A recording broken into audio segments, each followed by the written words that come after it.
ఇది చూపించినట్లే ఎక్కువ పనులు చూపించే వాళ్ళకి తెలియదా? మీకేం తెలియదు సరిదా? నన్ను ఓడించాలంటే 2009లో సత్యవేళ్ళు ఏ విధంగా చేశాడో చంద్రబాబు నాయుడు అదే పని ఇప్పుడు ఇక్కడ చేశాడు. పోనీ వాళ్ళు ఎవరని తీసుకుని వచ్చి టికెట్లు ఇచ్చినాడు? ఇక్కడ ఫలాని వ్యక్తులను వాళ్ళు యా ఊర్లో పోయి సర్వీస్ చేశారు. అట్టెత్తుకుంటే 70% జగన్మోహన్ రెడ్డి చంద్రబాబు నాయుడు ఇచ్చిందంతా ఎన్ఆర్ఐ వాళ్ళకి ఇచ్చాడు.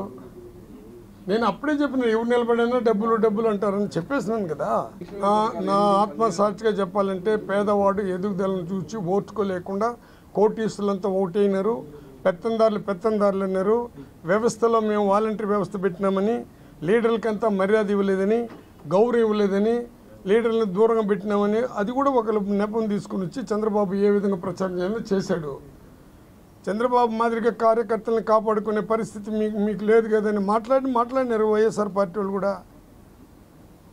అంతేగాని నీకు ఎదుగుదలను చూసి ఎవరు వచ్చుకుని మీ ఇంటికాడ మా అమ్మ సాధ్యం చేస్తున్నది, నువ్వు చదివిస్తూ ఉండవు, నీ బిడ్డల్ని షూ అది వేసుకొని పోతున్నది. మా అమ్మ ఎస్సీ, అసలు అట్ట ఎత్తుకుంటే మళ్ళీ చెప్తాను, మా అమ్మ ఏమని నా బిడ్డ ఎప్పుడు చదువుకోపోతాడు అనుకునింది. నీ కొడుకు ఇంగ్లీష్ చదివి ఇంగ్లాండ్కి పోయినాడు, నా బిడ్డ ఇంగ్లీష్ కూడా చదవలేదు, ఎప్పుడు చదువుకుపోతాడు బాధపడుతున్నది. ఆ బాధను తీర్చాలని జగన్మోహన్ రెడ్డి స్టార్ట్ చేశాడు.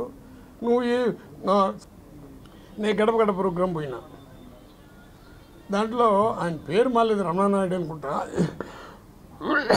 ఆయన ఉండుకొని మన వెంకటరెడ్డిని మాతో కూడా వచ్చాడు. ఏం మాట్లాడతావు నువ్వు, ఎవడు వేస్తాడు మీకు ఓటు అన్నాడు. తీవ్రంగా పడిపోయింది జగడాలు. ఇదేం కర్మ, మనం వస్తే జగడాలు పడిపోయిందని మళ్ళీ నా పైన పెడతారని పరిగెత్తిన. వాస్తవాలు చెప్తున్నాను తమ్ముడు. పోతే ఏమంటే వాళ్ళ భార్య గబగబని వచ్చింది, అన్నా ఆయన తిక్కలోడు వదిలేయనానింది. నేను గమనించకుండా మీకు ఏమేం పడలేదు మా అన్న, దైవ సాక్షిగా ఇది జరిగింది చెప్తున్నా, పేటనత్వం పేరు కూడా చెప్తున్నా. ఏమేం పడలేదమ్మన్నా, అమ్మ మాకు అమ్మఒడి పడింది, మా మామకి పెన్షన్ వచ్చింది, మాకు రైతు భరోసా ఇచ్చారు, ఇప్పుడు మా గ్రూప్ లోన్లు తోసారిన బాగానే ఉండింది నానింది ఆమె.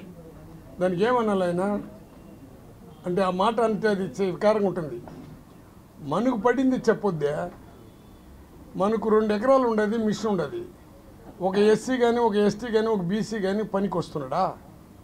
మనకు పడింది చెప్తే అట్టే నువ్వు, మన బీడైపోయింది కదా 2 ఎకరాలని మాట్లాడినాడు. ఇది బై గాడ్.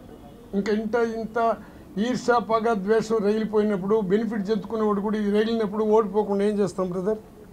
మళ్ళీ చంద్రబాబు నాయుడు ఇది మనసులో పెట్టుకుని ఆయన చేయకూడదని ఒక నిర్ణయానికి ముందు తెలుసు. చంద్రబాబు నాయుడు ఎప్పుడు కూడా చెప్పింది, ఆయన చేసిన చరిత్ర ఆయనకి లేదు పాపం. ఆయన వల్ల కూడా కాదు, ఒక అమరావతిని డెవలప్ చేసుకోవాలనుకునే ఆలోచనతో పరిగెత్తున్నాడు కానీ ఇంక దేనికి లేదు ఆయన. అది తెలుసు జనాలకి. నేను మారినానన్నప్పుడు ఆయన మారలా, నేను మారలేదన్నప్పుడు మారలా. ఇతరు 3 కూటమిలో ఒకటి వచ్చింది, అందులో క్వశ్చన్ వేసేదానికి పవన్ కళ్యాణ్ రెడీ అయినాడు. తప్పు చేస్తే క్వశ్చన్ వేసి నిలదీస్తానన్నాడు కాబట్టి ఆయనను అడుగుతాడనే దృక్పథంతో ప్రజలు కూడా ఆశపడ్డారు. పేదవాడికి ఆశపడ్డాడు, పేదవాళ్ళు కూడా ఓటేశారు.